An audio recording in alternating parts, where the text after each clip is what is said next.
Welcome to another episode of Objectively Wrong, presented by The Next Men Up. As always, I am John. That is Ibtine. Good news, guys.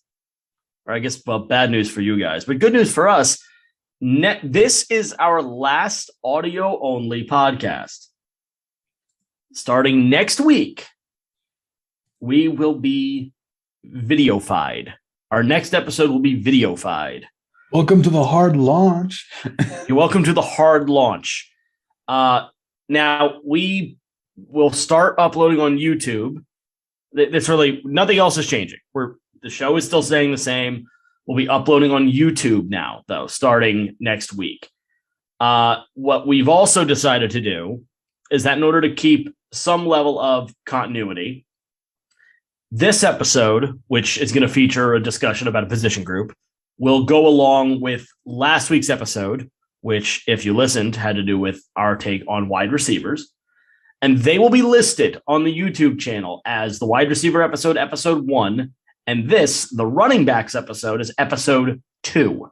Welcome to season 3. Welcome to what is basically being considered season 3.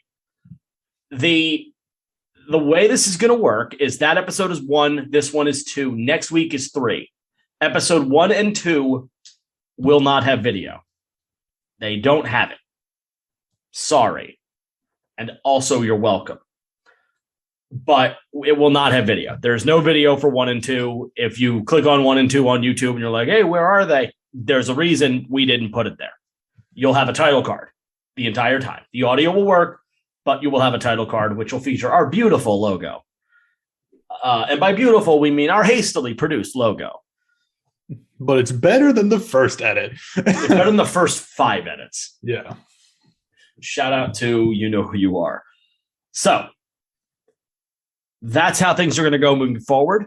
Starting next week, all episodes will be on Spotify, Apple Podcasts, and YouTube. Do we have another? You get your other podcast stuff. Are they on all the things? They should be. All right, cool. All the platforms. Well, now it's also YouTube. Add YouTube to whatever we were doing before. Cool. Today, we are going to talk about, you want to throw the DJ draft in there too? Just real quick. No, you don't want to do that? All right. So we got 3 stories. Well, 2 stories and 1 list of stuff. And also, I'm going to start the timer. You're also going to start hearing us stop cursing.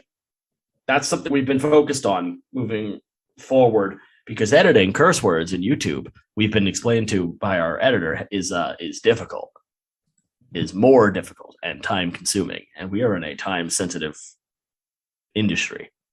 So first things first, Brian Flores got something Ibtine and I didn't think he would ever get again. A job, right? Brian Flores has a job again. Where did he get this job, Ibtine? Well, the one place you could say, you know what? Yeah, he'll get the job. It's like when you play hide and seek and it's like, where are you going to hide? And you hide behind like a lamp that's not wide enough. It's the one place you would definitely check to look. Pittsburgh. He works in Pittsburgh now. He is, what is it? Title's what? Senior defensive assistant and linebackers coach, which that's his wheelhouse. Good. It's a damn good thing that Brian Flores has a coaching job again, because the guy is freaking qualified. So Brian Flores, the man should still be a head coach. I mean, it's that simple. He should still be a head coach. But if you're going to be the team that kind of started the Rooney Rule, you best be able to walk the walk and not just talk the talk. And I'll give Pittsburgh some credit here. They're walking the walk a little bit. They brought him in. He's under contract now. He's going to be paid to be a coach in Pittsburgh while he is suing the league. Interesting, but good for him. There's no reason Flores shouldn't have been employed. Guy's a great coach. The guy very clearly should have been a defensive coordinator somewhere. At minimum, should have been a DC somewhere. At minimum. But, you know, this the fortunate thing for Brian Flores, and it feels weird to say anything fortunate about this whole ordeal because he's bringing up a very relevant and very valid issue in the NFL sphere. He turns 41 in 2 days. He turns 41. He is still a very young coaching candidate. Is it weird? I thought he was younger.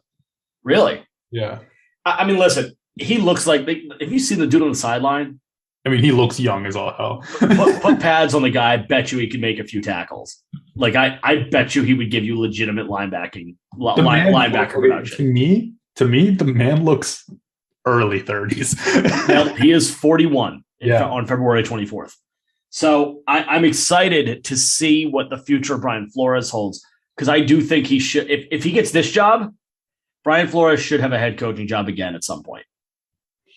Tomorrow it comes out. Brian Flores practices the same diet that Tom Brady did. All Brian Flores needs to do is take in the TB12 method. Yeah. No, please, nobody do that.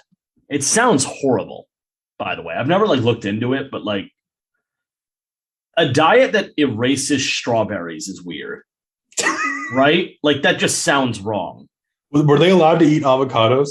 No, what were the weird? It was avocados were a no, but wasn't tomatoes that he wouldn't go. Listen, I don't like tomatoes either, so I'm with Brady on that. But all right, you eat 80% of your diet is fruits, vegetables, whole grains, nuts, seeds, and legumes. You eat until you're 75% full, no dairy.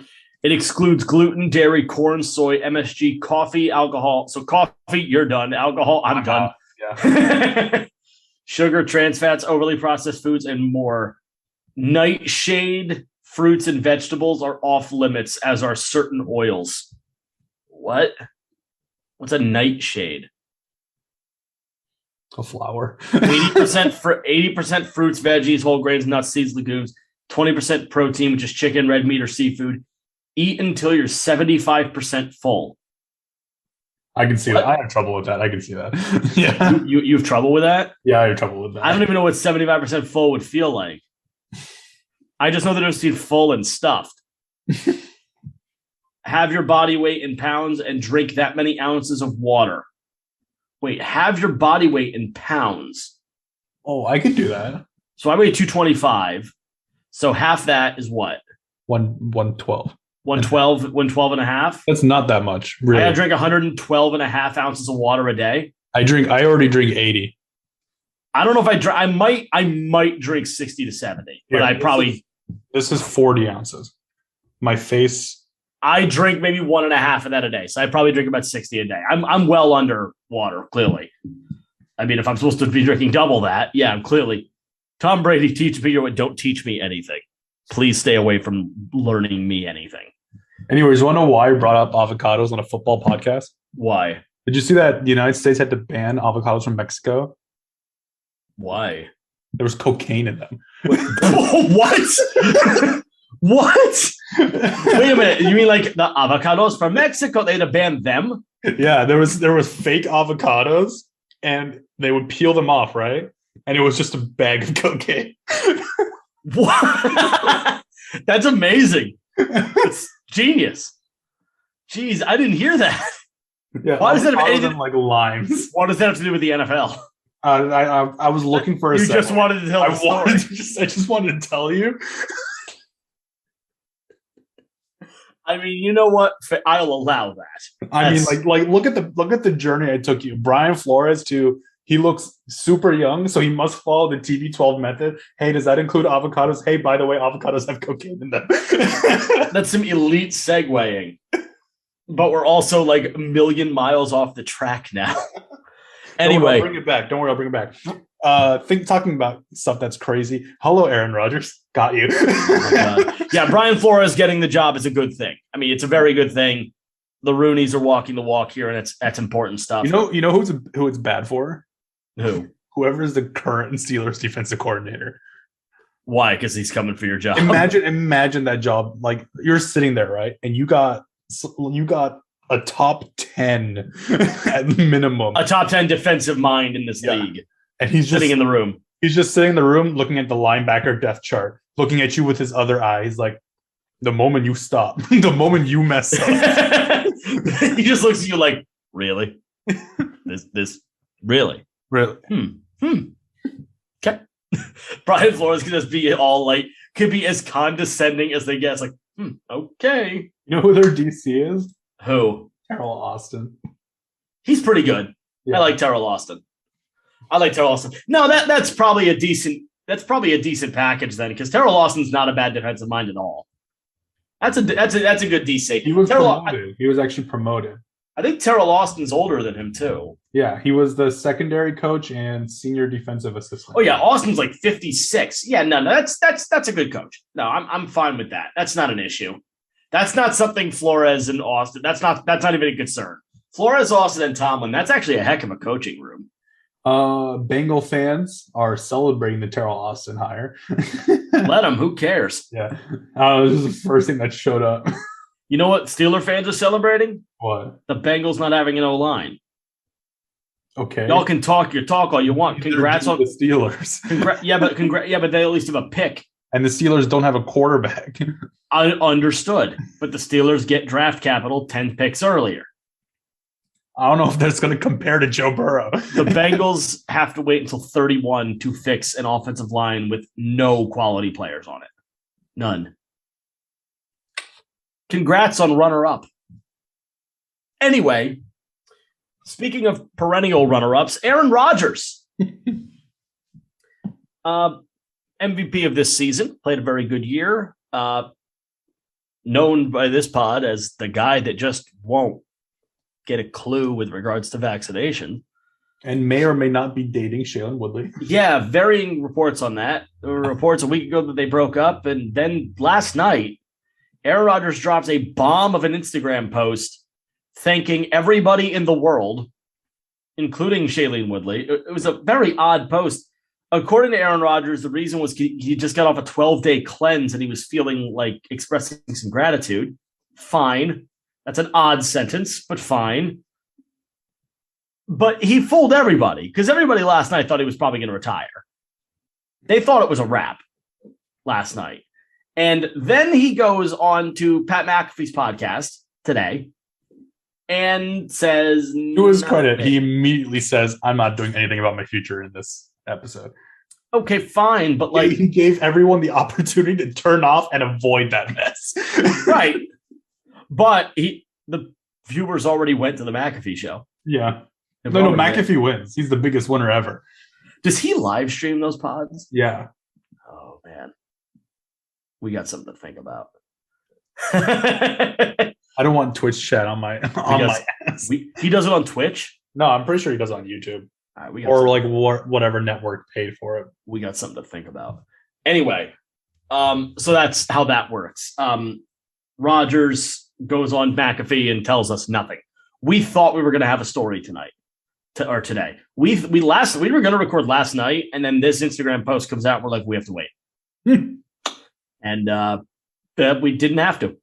We didn't have to wait at all. So thanks, Aaron. I don't really have much else on the Aaron Rodgers thing. Everyone's going to be waiting. Everyone's waiting. I really don't know what to say on it. It's confusing and obnoxious, and I wish he would just stop. But, we'll see. Now, we've got a list, a big list of running backs. For the next 2 months, we are bringing you constant, and we mean if you saw our schedule, you'd punch us in the heads. Constant draft analysis. And we've covered, I'm going to open that Google Doc actually right now. Not as all right, got you. We have 12 running backs. Is it 12 or 13? 12, 13. The 13th gets a little pass for now. We'll mention that. Maybe we'll come back to him after the combine. We have 12 running backs. This draft, we went deeper than wide receivers. Wide receivers, you kind of stopped in around the 4th round. There's a hell of a lot of wide receivers. Yeah, the problem is, we didn't really go to say we went deeper. Almost insinuates that we did more running backs and more wide receivers. We did a great deal of both. The reason we went into deeper rounds in this one is because there are probably 4 first-round caliber wideouts And there are 3 running backs that could, in any capacity, go in the first round, but none probably will. Or should. Should is tough. There's one, our number one we like a lot.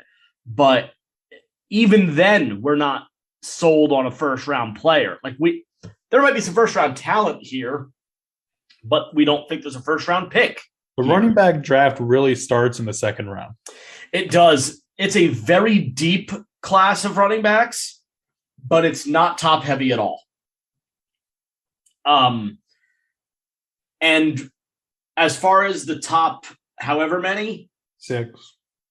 Sure, all of them can contribute day one. Like we look at it and think, wow, okay, this is actually a good group. So what we're going to do is we're going to start we have 13 running backs, and we're going to deep dive a little into all of them.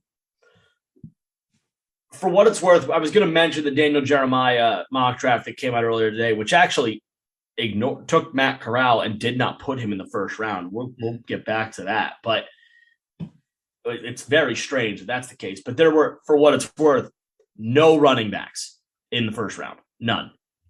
So that's going to be a trend, because it doesn't appear as if most experts feel that a running back is going in this first round. I mean, I wouldn't draft the running back in the first round. Not this year. There's no team that needs to do it with this crop. There are so many other things are needed by just about every other team that you can wait. So let's start at number 13. And what's very simple about Abram Smith out of Baylor is that it's an incomplete grade because the film is not really that accessible. We couldn't find it. We don't know why it's not accessible. It's weird. We don't get film sent to us. Unlucky. No, we got to look for it. We have to go look. And we could not find it. Yeah, the only thing we have is a player comp. Like, we saw a little bit of tape, and he looks like Latavius Murray a little bit. We saw highlights. Except he's like way shorter. We saw basically highlights. Yeah, he stands at 5'11", 221. He's much shorter than Latavius, but he runs upright like Latavius does, which is not a good thing. So, especially at 5'11", because if you're 5'11", you want to be down. His projected round is a 4. We don't have a grade right now, so there's nothing more we can say on him. So, see you soon. Yeah, we'll talk about you after the combine. Now we'll get into the players. We've analyzed pretty heavily all 12 of the remaining players we'll talk about today. Number 12. Michigan, Hassan Haskins. He's 6'1", 220. He's got a projected 4.5. He's projected in the 4th or 5th round. We don't see that, but we'll talk about that in a second. He screams RB3. He does. And that's off of even his best tape, which is the Ohio State tape. That's an RB3. He's limited, it seems. His get-off speed's not that great. His hole recognition's a little slow, but he does take advantage of the opportunities when they are there. He breaks a decent tackle. He's got decent size. He can be a receiving option, but he just seems so standard. It was probably the least exciting tape.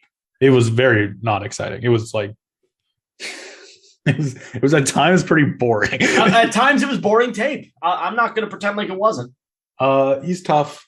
He's physical. Could probably bring him in the goal line situations.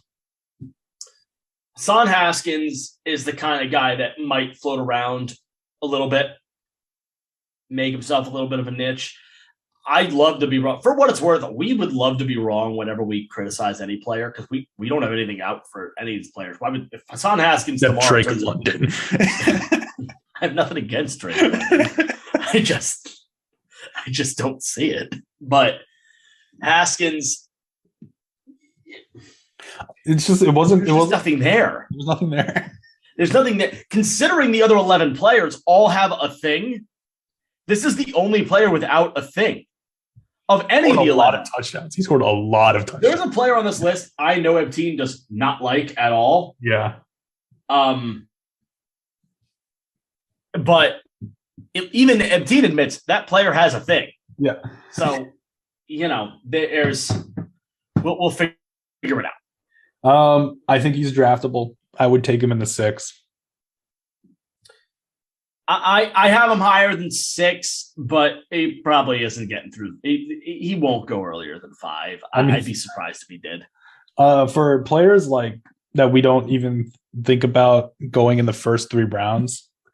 It's kind of hard to do best team fits because then it's just a crapshoot. Yeah. For best team fit, we put Detroit's in Michigan. Yeah, Detroit is a team that is also in Michigan. Yeah. So maybe just keep them close to home. In player comps, we don't do them this deep. Yeah. There's no reason. Number 11. We have Jerome Ford, Cincinnati. Stands at 5'11" with a bulky 220 with a projected round 4. This is a funny situation. He's a contributory player. Yeah. He is not a pass blocker at all. And you learned that just watching the game against Bama. Dear God, was that a bad performance? But he is like Haskins, opportunistic. When the O-line gives him somewhere to run, he'll take it. And he makes something happen with it. Something I learned about watching Cincinnati players so far is it's honestly kind of shocking that they made it to the playoffs. Yeah, I don't know what it was. We're watching it, and we keep seeing something, and this maybe come up in our quarterback analysis, just as a little bit of a preview, though. When we were watching it, Desmond Ridder looked appalling. Like, he didn't look a little good. He looked bad, actually. So I was confused because I didn't watch every Cincinnati game this year. I'm sure you didn't either. But Cincinnati was a playoff team. Mm-hmm. And I'm still trying to understand how. And the wide receiver, what was the wide receiver? Alec Pierce. Didn't like him that much. We didn't like him that much either. How did Cincinnati win so many damn games? Who's their head coach? I don't remember. I should, but I don't. Anyways, Jerome Ford seems like a role player. There's a lot of like stuff you're like, okay, maybe you can do this, maybe you can do that. But then you're wondering, like, the player's missing some aspect to his game. Our player comp, we had him as the running back Kyle Shanahan makes look amazing for 2 games, and then you never hear about him again. Right.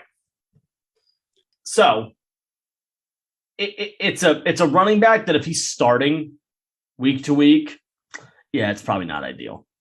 I likened him to Jeff Wilson. We were watching tape. Yeah, the size isn't the same, but again, it's a Niner running back that has a couple of good games and then vanishes. Like Matt Breida. He's like Matt Breida. Ironically, we put San Francisco and Miami first. Right. Number 10. My least favorite running back. Who I convinced the team to put this high. Tyler Algier, BYU. 5'11", 220, and he carries it big. He carries it really big. Projected round 5'6". I have him at 5. Ebteen almost wouldn't draft him. I did not like him at all. So here's the thing with Tyler Algier. Hassan Haskins failed to have a thing. And Haskins wasn't as a particularly explosive runner. Tyler Algier is not explosive in any capacity.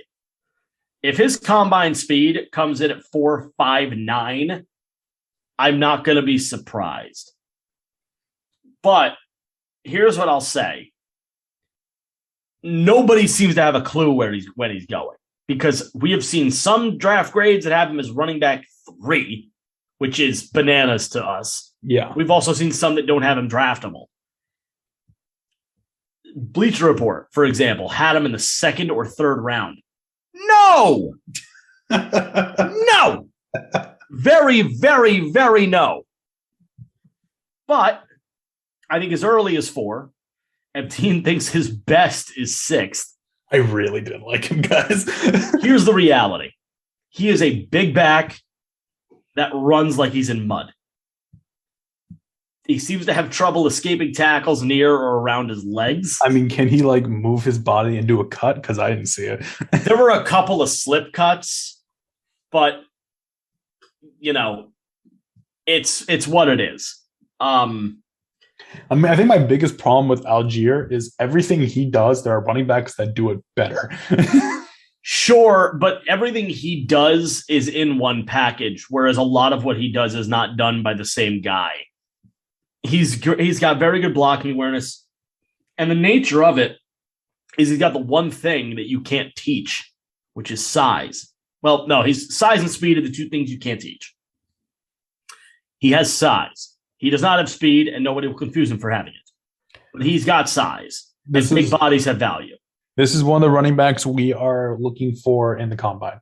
Yeah, because I want to see him do the hip drill. I want to see him move. I want to see him twist that body a little bit. Listen, if he tests well, he might bump up. Oh yeah, he could absolutely bump up. No, if he tests well, he will bump up. Yeah. Number 9, someone I did not particularly care for. Number 9 is scrolling. Dameon Pierce from Florida. 5'10", 215, projected 4.5, and I've got him at a 5. Seems like a strong shouldered player. Interesting to watch him try to catch passes. I am concerned about his lack of action. I am concerned about his coaching. Yeah, Florida was odd. They ran like a 3-back system. He got the most touches, but it wasn't by a substantial margin by any stretch. 3 running backs all worked, all to similar outcomes. He seems like, though, you'd be happy to have him on the roster as like an RB2 or 3. I'm not putting him higher. The top end of this crop is just so much better than he is. But he's a name you could hear for a while. I'm not going to completely sour on him. I would take Algier over this guy because Algier's thing is better than Dameon Pierce's thing. But I don't know. This is a goal line guy. He's a strong backup type player. I don't know. I didn't particularly like very much of his tape, if any. I feel like what's important to recognize is most of these running backs, before you get to the top end, are limited in some way. There really isn't that many starters here, I would say. Like there really isn't any true running back ones. Nobody we've said so far you can point at and be like, that guy should run your running back room day one. There's Nobody. No way in hell, yeah. Moving on. Number 8. Rachaad White, Arizona State University. Now, this is an interesting football player because what's funny is that his best 2 games of the season, we didn't get a chance to watch because the tape wasn't available to us. We did find a clip that covered just about every play he had from weeks 2 to 7. And what we saw at 6'2", 210 was a very talented day 3 player. Mm-hmm. I would not take him in the 4th, but it's somebody I would take, and this is the weird description. This is a player that I actually give a fourth round grade to. But I wouldn't take him in the 4th. I would take him in the 5th or 6th and be really, really happy. If I take him in the 4th, I recognize that I may have taken a shot. If I take him in the 5th and 6th, it's magic beans, basically. I'm just taking – it's a gamble at that point. If I'm taking the guy in the 4th, it means I'm saying he's going to contribute. I think Rachaad White's going to contribute, but I would rather him contribute in the later rounds. Rachaad White is a very high potential player. If he reaches that potential, then you may actually have a running back 1. I mean, every single year you see a running back that's drafted really late and ends up being quality in the NFL. Right. If I'm going to pick one right now, it's Rachaad White. Yeah, as far as a late round back. Yeah, I would take him in the 5th. I really look forward to his combine because I also have some questions about his hips. But yeah, we didn't get to see his best games, and I was okay Still with what I impressed. saw. Yeah. Yeah, even without the best 2 bits of tape, he still showed out as a quality football player. I'm excited to see Rachaad White work out, and I would not be unhappy drafting him in the late rounds because this is a player that I think could turn into an RB2. When it's draft time, what John and I do for our own personal use is we make a list of players that we want our team to draft. And it changes in the first round, second round, third round. This is a guy that going into day 3 would probably be in the top of that, like top echelon. Probably on both of our lists. Yeah. I think the highest rated player, who's the highest rated player that you've ever put on your list? Like what highest rated player that ever you actually made the selection on? Because I know mine's Dickerson. Landon Dickerson was on my list for a year, and then we took him. I mean, technically Pharrell, but not where we took him. No, stop. So I'm going to say Jacobs because we took Jacobs. It would probably be Jacobs. Because Jacobs, I loved Jacobs. Jacobs was on my list as go get him. Cleveland Farrell is not correct. Then Abrams, I had as a second rounder. We took him in the first. And I wanted Trevon Moehrig when we took God, I forgot his name already. The Alabama guy. Which one? This year. The one that we drafted last year, Alabama guy. Played right tackle and guard for us. Caused a bunch of penalties. Leatherwood. Thank you. Saying the penalties helped me. Yeah. I had Trevon Moehrig. I wanted Trevon Moehrig with the Leatherwood pick. Like I mean, you can attest to this. I saw Trevon Moehrig. I'm like, go get him. First round, just do it. Go get it. And we got him with the second. We got Leatherwood with this. If we switch those, I'd probably be a lot happier with myself right now. Yeah, it's weird. You gave the 5th-year option to Leatherwood, not Moehrig. It's weird. Anyway, that's where you see Rachaad White. He could slip into those lists and day 3 lists, not in first round lists. No. Listen, if you take Rachaad White in rounds 1, 2, or 3, you're reaching. But and Mike Mayock is gone. Number 7. Number 7 is a running back that John likes a lot more than me. And it's Dalvin Cook's brother, James Cook, Georgia. Yeah, so here's what I look at with James Cook. We're seeing him projected in the 3rd round. And I have him graded in the 4th. But I see gifts. I see athletic ability.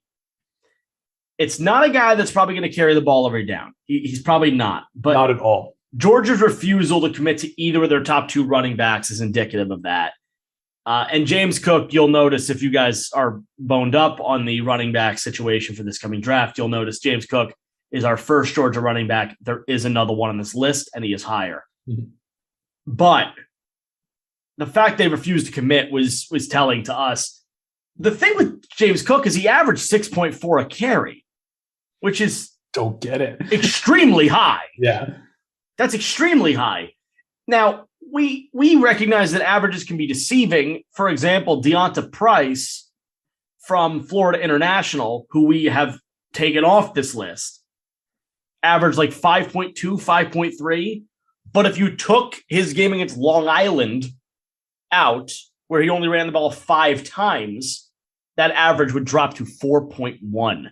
So, which is still respectable, but 6.4 is it's crazy. It's actually, I think, the highest in this list. Mm. So, not enough receptions out of James Cook, although he seems capable at doing it. But he feels more primed for a 3rd down role than an every down role.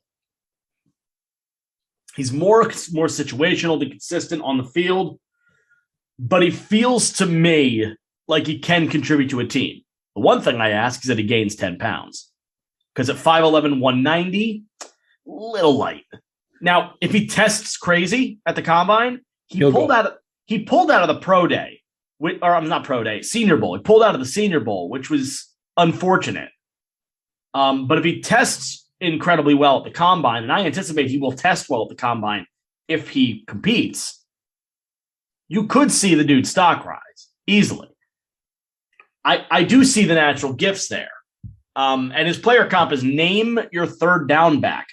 Jerick McKinnon, maybe, who knows? But this is a player that can be a part of a good football team, and he can contribute significantly. Now, watching his tape, he felt like a New England type player. Yep. New England doesn't need him. They just drafted Ramondre Stevenson. They just drafted Damian Harris, for Christ's sakes. Yeah, they're good there for right now. I think they still have James White, don't they? Yeah. Yeah, they're good. This is more James White than the other two. You know who recently picked up a bunch of the Patriot way with them? The Raiders. You know whose current third down running back is a free agent? The Raiders. Who? Jalen Richard. Excellent pass. You guys barely used him this year. No, he's an excellent pass blocker. Like, actually. So I could see the Raiders doing this. I would not take James Cook based off of his tape earlier than the 4th round. I wouldn't do it. I don't know why we want to draft it like someone that to me looks clearly as only a third down running back earlier than the 4th round. I don't get why he's got third round prospects. I don't see enough of the like NFL speed. I don't see Dalvin Cook at all. So it's not Dalvin Cook. The blood's there, but it's not Dalvin Cook. So I have major problems with him. Like, I mean, if any team took him in the 5th round, I'd be ecstatic. If James Cook gets to the 5, somebody made a mistake. I mean, I think even you would agree with that. If he gets to the 5, somebody made a mistake. Because there is value to having a quality third down running back, especially one that can pass block. I know that quality because Jalen Richard is actually a fantastic pass blocker. Right. If he gets under a 4.5 in the combine in the 40, I'll be more inclined to like him. James Cook's got some weird sneaky breakaway speed. It might not be as fast as you're hoping for, but it's there. He was a little slow in the tape. It's slow to get there, but once he's there, he can maintain it, which you can't say about a guy like Algier who gasses out within 30 yards.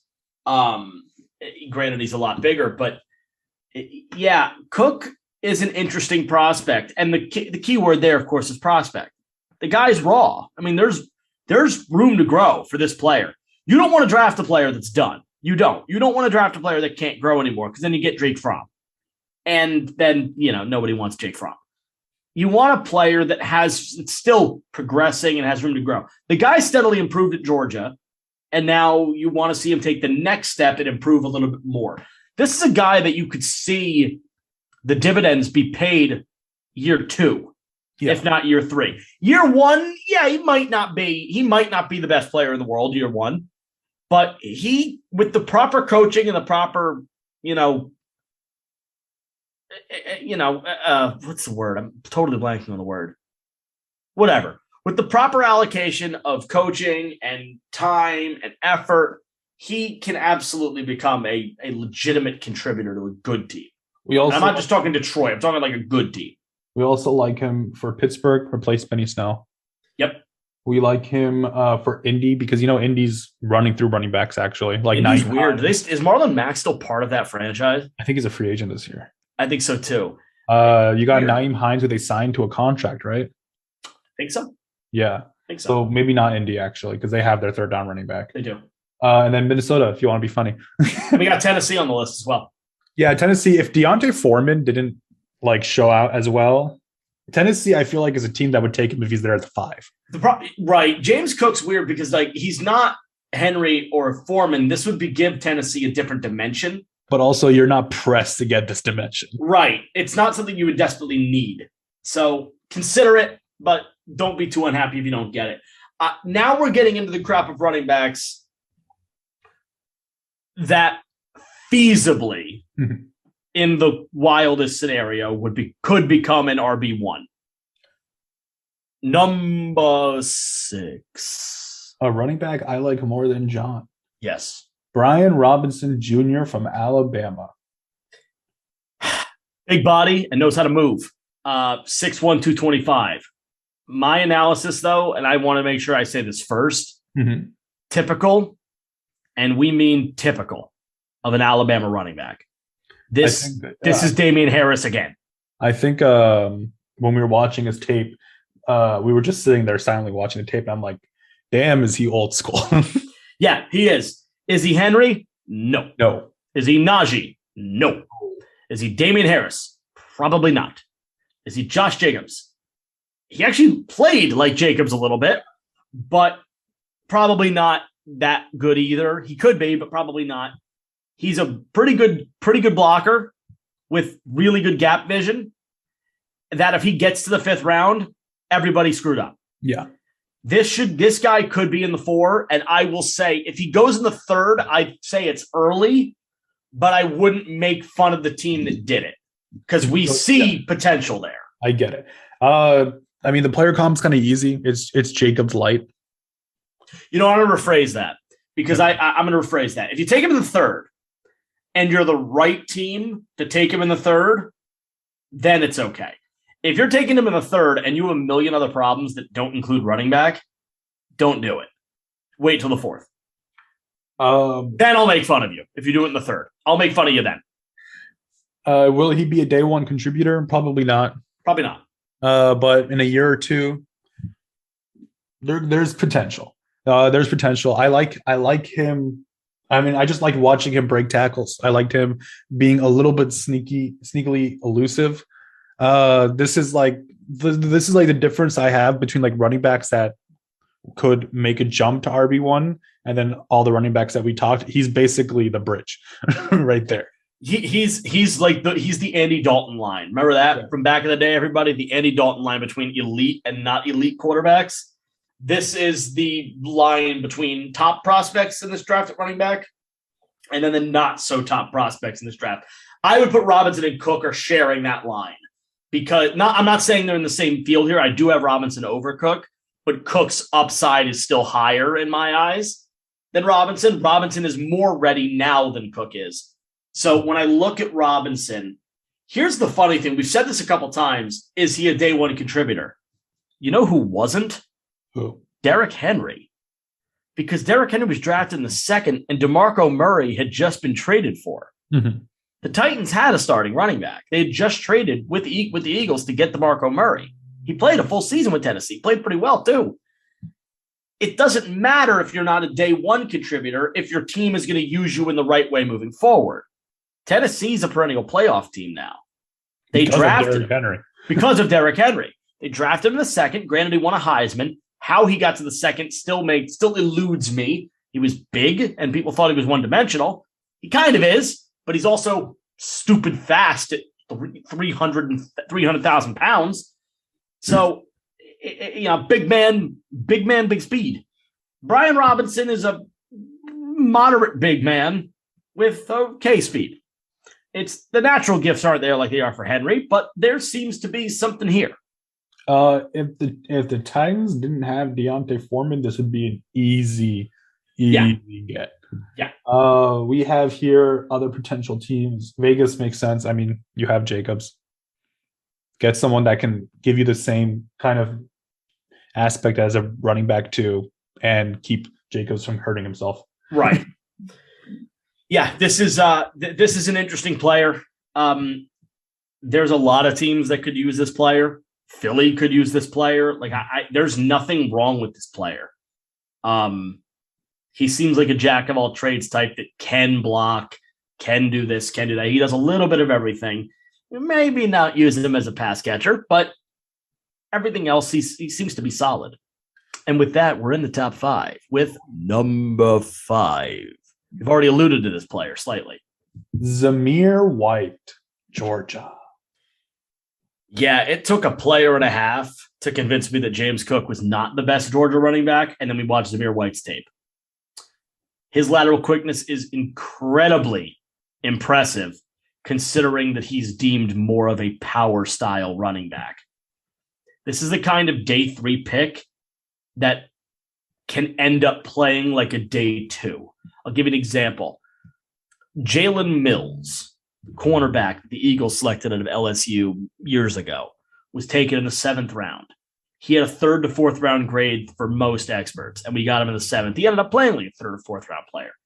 This is the kind of player that you can get in the 5, maybe, and it's why we have him over Cook. Mhm. Because this guy's talent now seems higher than his stock. There's some pretty clear upside to him. There are some pass catching problems. And again, as a power back, you'd think he'd be a good blocker. He's not.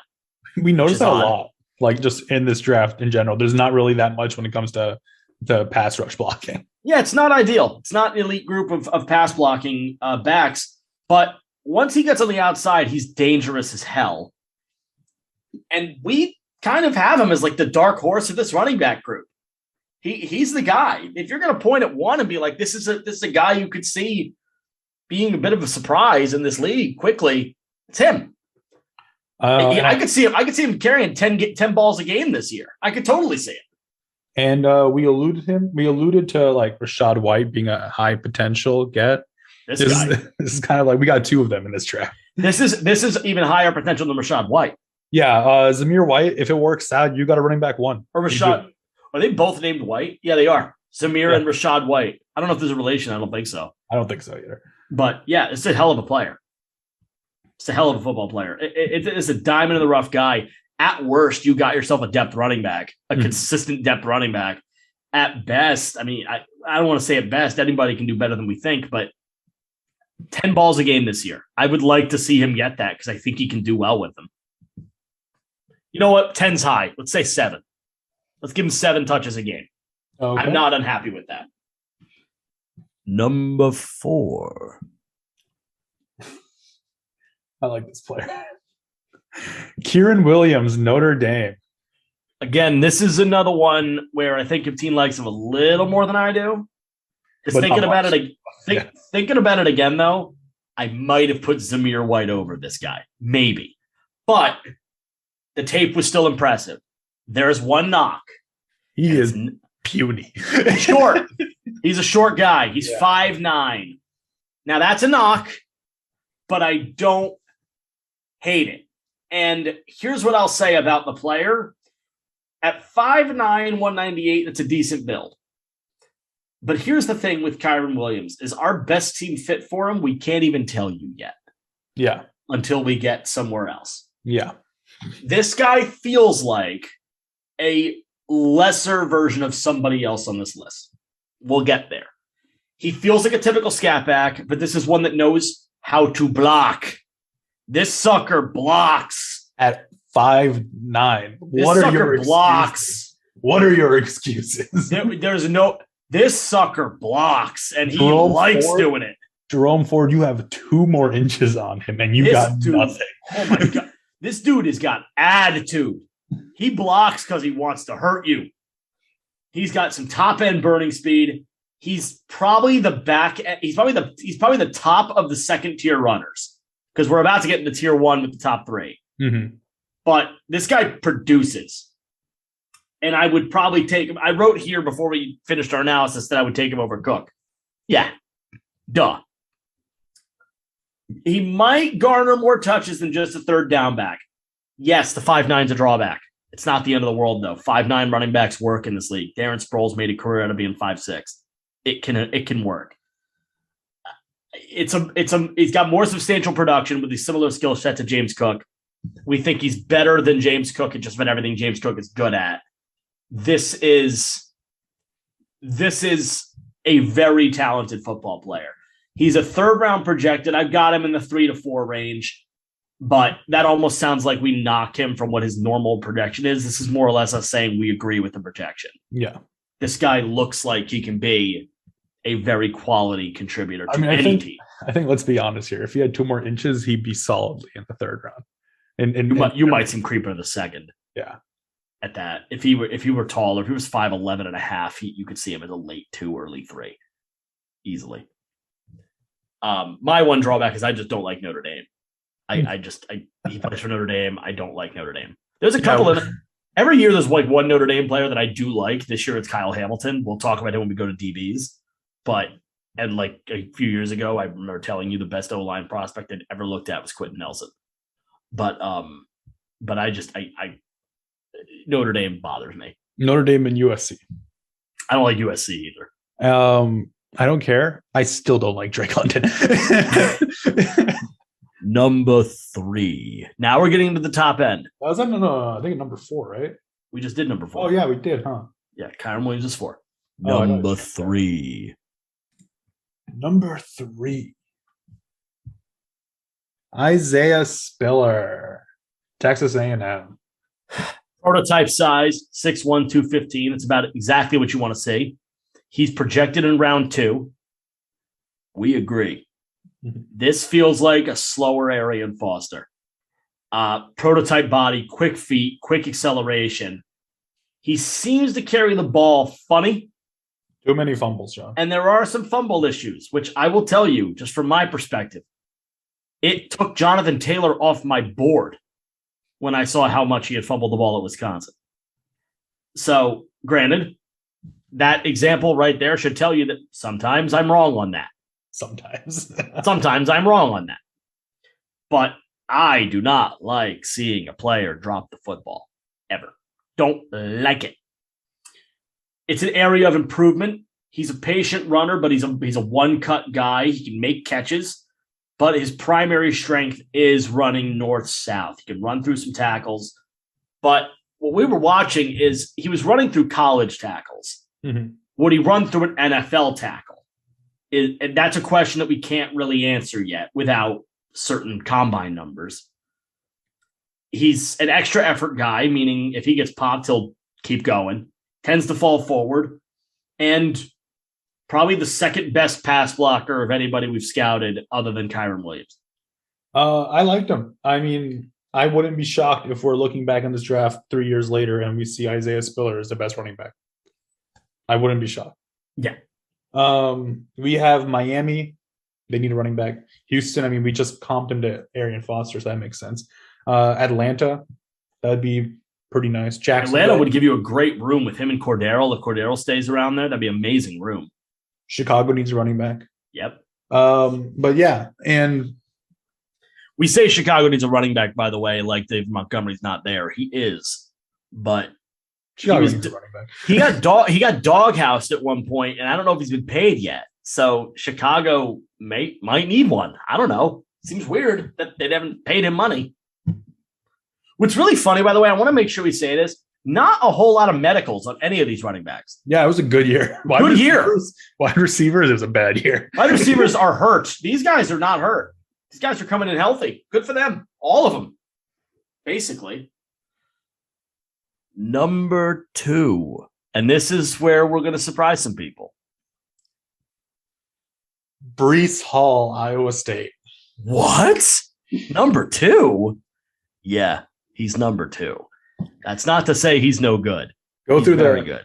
Go through the positives, and I'll say the biggest negative that kept on crossing. That's fine. Yeah. 6'1", 220, prototype size again.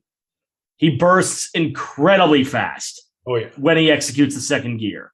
But he's definitely a very patient runner in the backfield to the point where he almost do you want me to wait for that part? Yeah. Okay. Very quick feet. He chops very well for extra yards, and he always falls forward, which is a skill that is invaluable. Ball security is not a concern so much, but I'd like to see better awareness with the ball. There was a fumble in the Iowa game that I did not like. Adequate to above average pass catcher, helped by a pretty good O-line, and Brock Purdy was interesting to watch. Yeah, Iowa State, not a bad QB. Yeah, last year we were exposed to Kyle Pitts. We were watching tape on Kyle Trask. Yeah. And then we were like, who the hell is this guy? And he turned into our top player. It's kind of happening again. We're like, Brock Purdy looks good. So I'm excited for his combine. Adequate to above average pass catcher. I think the guy needs coaching on pass blocking. It seems like he's capable, but he wasn't doing it that well. And the one thing you can't take away from him is he had 2 straight seasons of 20 touchdowns plus, including a streak of 24 straight games with a touchdown. That doesn't lie. The guy finds the end zone. Now, team, mention the one thing we put in red ink. The man is so casual, John. He's real casual in the backfield. At times. He reminded me of Le'Veon Bell just sitting there waiting for everything to happen. He was jogging. I swear to God, he jogs. He jogs down the sideline following blocks, which reminded me of Alvin Kamara because he does that all the time. But our player comp is weird Le'Veon because Le'Veon Bell was already a weird running back. Take a weird running back and make him weirder, and you have this player. But a second round pick. Oh, definitely. Yeah. And a second round pick that a lot of teams would be very excited to have. Oh, yeah. Everything wrong with him can be fixed. Easily coachable. You can coach him. I'm excited. I'm very excited for that. I'm excited for the next guy. Finally, number one. The third Kenneth Walker. How Michigan is it possible State. That you did that? Michigan State. So here's where we go here. His projected round is a 2. He is 5'10", 220. Size be damned. This is the best running back in the class, and we had done him third. Mm-hmm. And as soon as we were done, we looked at each other over the Zoom call and was like, this is the best running back that we're going to scout today. John wanted to give him a 1 or a 2, and I literally put, he is so clearly a first round pick, John. He is so clearly a 1. The talent. He is the best running back in the last 2 drafts behind Najee Harris. The primary issue is that at times he doesn't pick the hole quick enough and can get bottled up. And he also is a little more upright than you'd like to see, especially at 5'10". And his receiving isn't there yet. But he seems capable once the ball's in his hands. Blocking needs improvement, but not terrible. There's a list of negatives there, but we didn't care. Here's your pros. His explosion to the offensive line from the backfield is as good, if not better, than most of the NFL's talent today. When he hits the second gear, goodbye. You lost. When he hits the second gear, he is gone. You cannot stop him. His IQ on the edges is shocking how good it is. Ridiculous. Set the edge or he is getting at least 10 yards. This man chews yards. He gobbles them. And it's in a snap. It's instant. The yards are gone. He got them. Was this the player that kept on flipping the field? When his offensive line failed him, he flips the field and goes for 20 yards. There were instances in the tape where we reviewed where there was no hole at all, and he used his 5'10" frame where what should have been a 1 or 2 yard loss, all of a sudden, 9 yards. Just boom, 9 yards. Done. I have it. This man just found a way. It is insanely difficult to explain without you having watched it how quickly yards just evaporate. The field is good. He cuts the field every time he touches the ball. It doesn't make any sense. That is, you guys have listened to the show a long time. Whenever I say a player doesn't make sense or a trait about a player doesn't make sense, it's a compliment. This doesn't make sense. Kenneth Walker is a first-round talent that somebody is going to get in the second. Yep. And that's crazy to me. Best team fits. Yeah, in a lesser top-end draft, this guy would be in the first. Whoever gets him is going to be pretty happy. He fits every team. Every team could use him. Player comp. LaShawn McCoy with Jacobs' physicality. Got some Nick Chubb to his game. Yeah, this is Nick Chubb. He plays like Nick Chubb. He runs like Nick Chubb. I'd argue this dude's acceleration is better than that of Nick Chubb. Nick Chubb's breakability is better by a lot, and his pass catching is better by a lot. But Kenneth Walker, it's like a rocket lights up out of his butt whenever he gets going. Like, it's ridiculous. He goes from 0 to 60 in 1 second. It's sick. He turns into like this green blur. It's Michigan State. He turns into this green blur. It's like Sonic the Hedgehog painted green. It's weird. Who was that? There was a green person in Sonic. Jet the Hawk. I promise you that's his name. Okay. Jet the Hawk from Sonic Riders. He was a green bird that rode a skateboard. Yeah, that's what he is. He's Jet the Hawk. Kenny Walker. Man, oh man, can he fly. Everybody could use him. There's no team fit. All of them fit. So there's your running backs. All 12 of them plus Abram Smith. Yeah, all 12 of them plus Abram Smith. We will talk about Abram Smith a little when we get through the combine. He was invited. Everybody we mentioned on this list was invited to the combine. Mm-hmm. The list was longer, and then we found out that a couple did not declare or went back to school. So these are the guys that we liked the most. Based on big boards, we took a look, took a gander in the top 150, and put this together. I think our ranking is pretty clear. I think the James Cook ranking is so contingent on just growth. Mm-hmm. And then the rest of it is just the ranking of the player. The one disappointing thing, and I'll put the disappointing one, and I think we both have the same, like, who impressed you the most, Kenny Walker. Yeah. But I think the one that disappointed me the most was Dameon Pierce. Because you read online, he has pretty high praise online. And then you watch a tape, and I just didn't see any of it. And I was disappointed because I'm like, I was hoping for this player, and I didn't get it. I don't know. Maybe it's just because it was so limited, but it just doesn't feel like I don't see what they're seeing. So, your most disappointing player? Dameon Pierce. Mine would probably have to be Hassan Haskins. I knew you were going to say Haskins. But he's also kind of rated around here anyways. Right. So it can't really be counted as a disappointment. So I'm going to say James Cook because I understand he has growth and I understand he has potential. For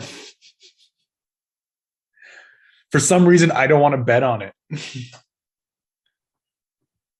Even though I want to bet on Zamir White and I want to bet on Rachaad White, I don't want to bet on James Cook.